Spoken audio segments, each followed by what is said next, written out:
Good morning, kids. Today we're checking out a brand new video from the Game Tips, but before we get into that, I would like to say that for about the next 2 weeks of recordings, my hair is going to look a little strange since I got a haircut. Thinking maybe I actually got a little too short for my size. But anyway, let's hop into this new theory on the Roblox game Rainbow Friends. Alright, MatPat, what you got to say? Hello Internet, welcome to Game Theory, the show that builds its theories one Roblox at a time. Man, this summer really is the season of indie horror sequels. Security Breach is getting DLC, Project Playtime just got a big new update, and I'm pretty sure Garten Abandoned 4 and 5 and 6 will probably drop any day now. Added the demo for the Cooking Companion spin-off, and honestly, we've got ourselves an infinity gauntlet of indie horror. I guess you could call it the Indinity Gauntlet. I honestly feel like I need to release an entire apology video for that one. Man, I'm sorry, but that is a stretch of a pun.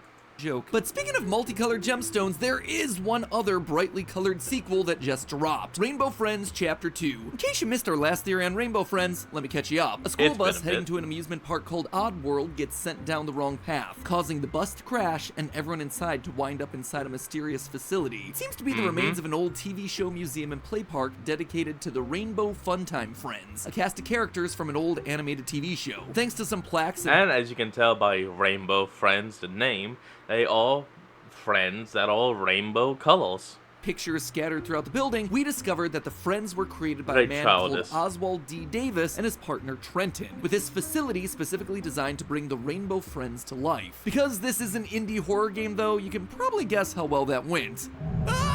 In 1991, shortly after having their first guest, the facility was shut down, as evidenced by long-forgotten computer login screens sprinkled throughout the game map, leading us to the events of Chapter 1, where we're trapped for 5 days by someone who appears to be the Red Rainbow Friend, though official merch only lists him as just the Scientist. If we manage to survive for the 5 days, we're chased through the vents and eventually escape from the facility. Chapter 2 then picks up immediately after that, leading you to a fenced-off area and an old man trying to break in. Probably should be using some wire snips instead of scissors to cut through that fence, but hey, what do I know? Anyway, we eventually make our way into Oddworld, the amusement park that we were use the assets you have at your disposal. Headed to at the start of Chapter 1. And clearly Oddworld is also dedicated to the Rainbow Funtime Friends, with different parts of the park branded around each of the different characters. Green's Drop Ride, Purple's Maze Lair, Blue's Castle, and Orange's Cavern Coaster. Speaking of Orange, he's not here until the finale of the chapter. Oh, he's adorable. He's my favorite. And while my bestest boy may indeed be missing, Red seems to have brought with him some new additions to the crew, specifically Yellow and Cyan, to hunt us down in any and all ways they can. Just like in Chapter 1, we're tasked with running around collecting items required for our escape. Only this time, instead of being trapped here for days, we're only having to survive for a couple of hours. A few gas canisters and one giant cake later, we escape the facility and the park's roller coaster. But of course, the end never truly means the end. The chapter closes with the promise of more ahead. Now, obviously, while the game has us busy looking around for bags of sugar and light bulbs, my eyes were peeled for the real important thing to collect, the lore. Is there lore? Looking for lore. Dude, MatPat, at this point, you just need to release a shirt or something that says lore. Oh, but it's got so many O's it like wraps around the entire shirt until it stops at the very bottom with one singular E. If you do that, I'd be willing to buy that. Looking for love and looking for lore. But this time, it's not there. Or at least, it's not all there. You see, the lore of Rainbow Friends after Chapter 2 is so much more than just this one game and its small handful of primary colored characters. To solve this one, we're gonna have to span a literal empire of popular Roblox games connected by a shadowy organization and overseen by a mysterious businessman out for blood. And that, my friends, is our journey for today. But first, we gotta answer the question that everyone has when they first boot up Chapter 2, who the heck's the old guy? Even me during my playthrough, I just couldn't shake the fact that something was off about this guy. Let's hope this works. I'm not gonna skip this. I'm not gonna vote to skip. Poke. Poke. What the? Damn. Oh no, old man. Gosh. Oh my gosh. Oh, that was a severe head trauma right there. Oh, he's definitely got a concussion. What the? Whoa, how'd I get up here? Yeah, how did you get up Who even there? are you? Do I care about you? No. And let's be honest with ourselves, this guy is sus. We start the game off and we find him breaking into a facility, and then we go, yeah, that seems like a totally trustworthy thing to do. From there, we just blindly do everything he asks. Not a great plan. But what's even more suspicious about this guy is that he simultaneously knows more about Oddworld and less about it than he lets on. On one hand, he's trying to break in, which shows that he's trying to do something here. Maybe sabotage Red Guy or spy on the experiments that are going on. It's unclear. Our old man also seems very familiar with the fact that the Rainbow Friends are now bloodthirsty monsters. Considering when he sees Blue running around, he knows that it's suddenly a sign of danger. Is that Blue? Dabu-dee-dabu-die? Oh no, coming here was a mistake. He also knows about the lookie that's blocking our path and how it can be lured away with Cake, or how you can escape from being caught by Yellow. All of that is some pretty insider knowledge. He's not just familiar with these creatures, he's experienced with Could it be Trenton? their inner workings and mechanics. On the other hand, though, as soon as he senses danger, he immediately regrets his decision to break in. Oh no, coming here was a mistake. We need to find a way out of here and fast. Literally the way we came. You were literally snipping things into the fence. We could probably get out of there. So he wanted to do something in the park and knows that the creatures are dangerous, but wasn't aware that they're currently active. Additionally, he repeatedly lies to us, as evidenced by him tasking us to find light bulbs to call for help, only to then be surprised that we were able to find an SOS light hidden inside. Wait, there was actually an SOS light. I mean, wow! You guys must be good at finding things. So who is the... It's not really an SOS light, it's more of a character spotlight.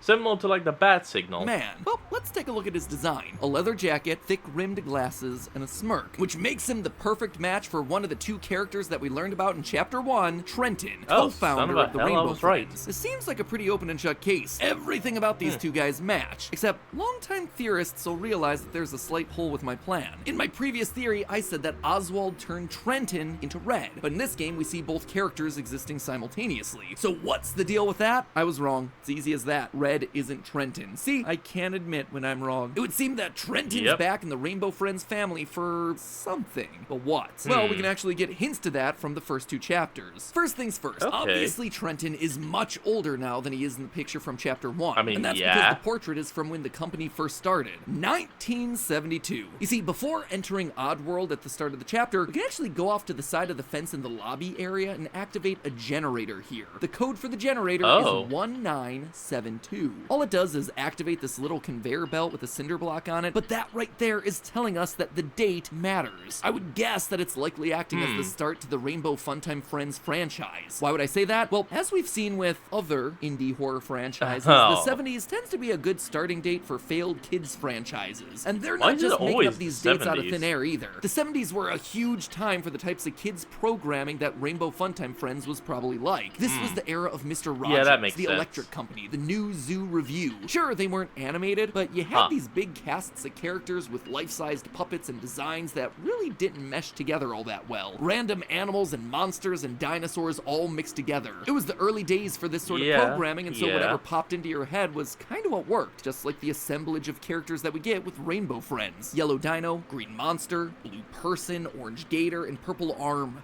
thingy. This timeline also roughly coincides with a similar sort of kids show at the time, a British program by the name Rainbow, which also was popular all throughout the 70s. Go and look in the kitchen and hurry up, I'm starving. Zippy, you always want people to do things for you. I'm going to zip you up.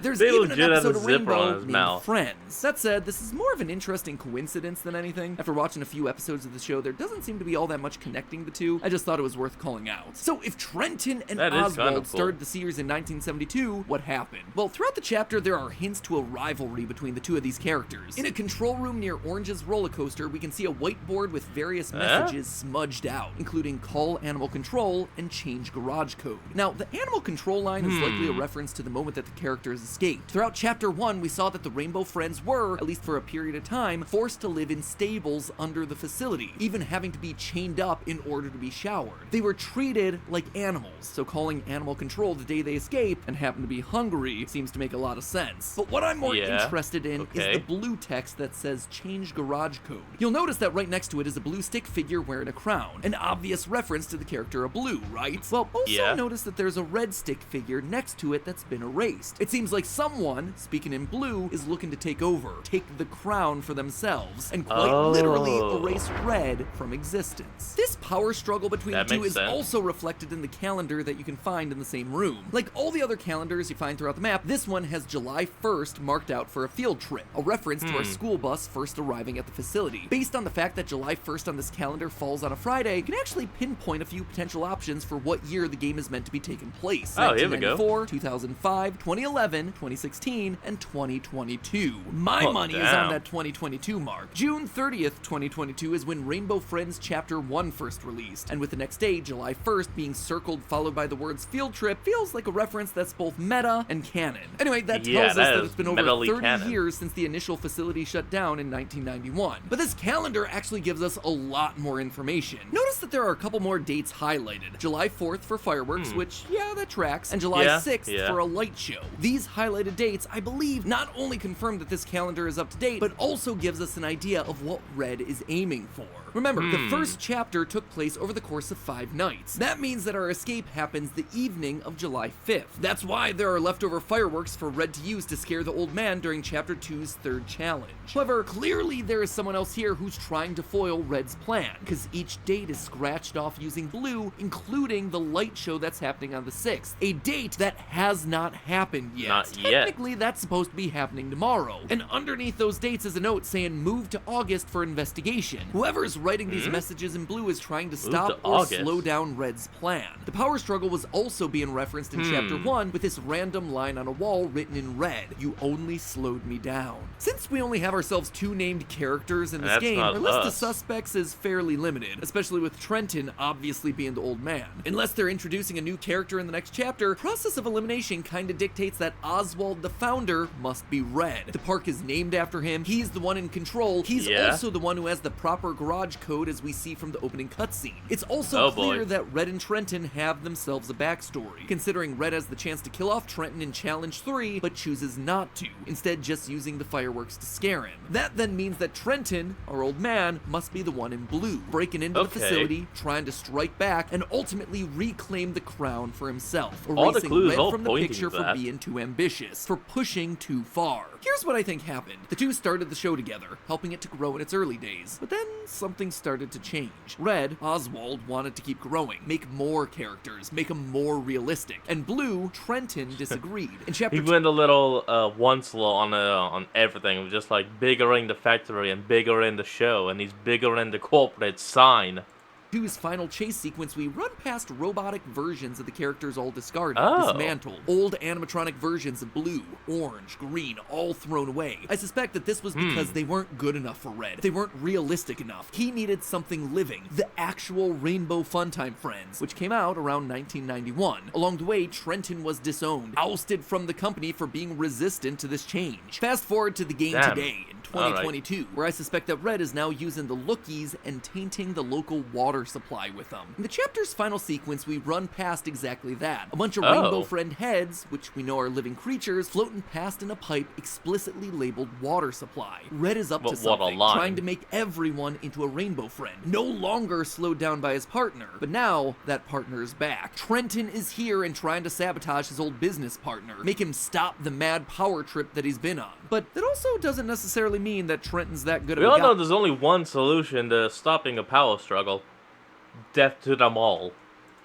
You see, there's one thing that I can't quite shake in all this, and that's the Easter egg that led me to believe that Trenton was the villain in the first place. See, when you look through the glass of the terrarium in Chapter 1, Trenton's picture changes from a cool guy in a leather jacket to a man in a suit with glasses and a top hat with a purple ribbon. Clearly, Trenton is hiding something, transforming into a villainous business guy. But who or what is he? Well, I think this conspiracy actually goes much further than just Rainbow Friends. One thing that I didn't notice last chapter was that the computer screen showing Oswald's final login dates have a company name on them, RBM, an obvious parody of IBM computers, right? Well, yeah, but it's also so much more. 2 awesome theorists on our game theory subreddit, Fantastic File 3903 and Rockmage1234, both pointed out that RBM computers actually appear in another Roblox game entitled The Little Ones, produced by none other than Charcoal, one of the 2 devs for Rainbow Friends. In fact, the cover image for that game was just updated last month. What was it updated to? nothing. At least as far as I can tell, it's the same picture that it's always been. I suspect that it was just to draw attention back to the game, especially when RBM is right there on the monitors. Yeah. So how is Little Ones connected to the lore of Rainbow Friends? It's not, at least as far as I can tell right now. It's a game where one of your friends is kidnapped and you're forced to escape a warehouse populated with dozens of little small mutant versions of them. The 1972 generator keypad that was used in Rainbow Friends has the same keypad layout as those in Little Ones, but I don't think that's too much to go off of. I suspect that's just reusing assets. Unfortunately, the only connection between the two seems reuse the assets to be through this RBM computer company. But while connections to Rainbow Friends aren't immediately obvious, there are connections to another game that's worth calling out. The massive Roblox hit Spider. In this game, one friend is bit by a spider and transforms into a horrific creature, trying to capture all the other friends. This game was made by Rainbow Friends' other dev, Roy Stanford. But again, the reason it's interesting is that there are pictures of the spider hidden inside the Little Ones. There's also a series of labeled VHS tapes, one clearly marked as Spider. Why does all that matter for Rainbow Friends? Well, because of this. Spider has one pass available for purchase, a pass that increases the odds that you can become the spider in the main gameplay. And whose face is that there, front and center on that spider pass? A businessman with glasses, a top hat, and a purple ribbon. It is the exact face that's hiding inside of Trenton's portrait in Rainbow Friends. Could this all just be a series of Easter egg connections from two devs referencing their past games? Absolutely it could. Well, but I mean, most likely have already happened in other places from Rainbow Friends. In Chapter 1's lobby, you can actually go out and around this building right here, and you can see references to both of these games, Little Ones and Spider. That right there, that is an Easter egg. But to suddenly see these explicit references and connections in the gameplay itself, that now feels to me like something a little bit more. Like maybe Trenton isn't all he appears to be. That maybe he is a spider in disguise, or some nefarious businessman running all of these experimental procedures, bringing terror and dread to all these different companies. Not exactly sure yet. Don't really have a solid answer. The tapes in Lost Ones are labeled as 2019, so it's possible that the lore of these three games are linked together. Trenton transforming people into monsters, be they spiders, tiny mutants, or large pillowy mascots, through spider bites, mutation, or just tainting the water supply. Speaking of, at the end of the chapter, did you notice that Trenton doesn't come with you? Despite his insistence that y'all have to leave when the Rainbow Friends appear, he stays behind. His work there isn't done yet, and I don't suspect that he wants us to escape. There are multiple exit points as you safely go around the roller coaster, but Trenton doesn't tell you to get off at any of those. He explicitly tells us to stay on and go through the maintenance exit. Something tells me that the elevator to the surface at the end of Chapter 2 isn't leading to where we expect. We're not done yet. And in a game full of rainbow-colored friends, the only true friend that we have is ourself. But hey, you don't need to be a crazy billionaire trying to turn everyone into mutant monsters to be smart with your money. You can actually do that pretty easily yourself with today's sponsor, SoFi.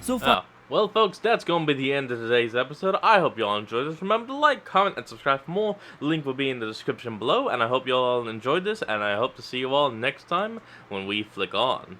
Peace out.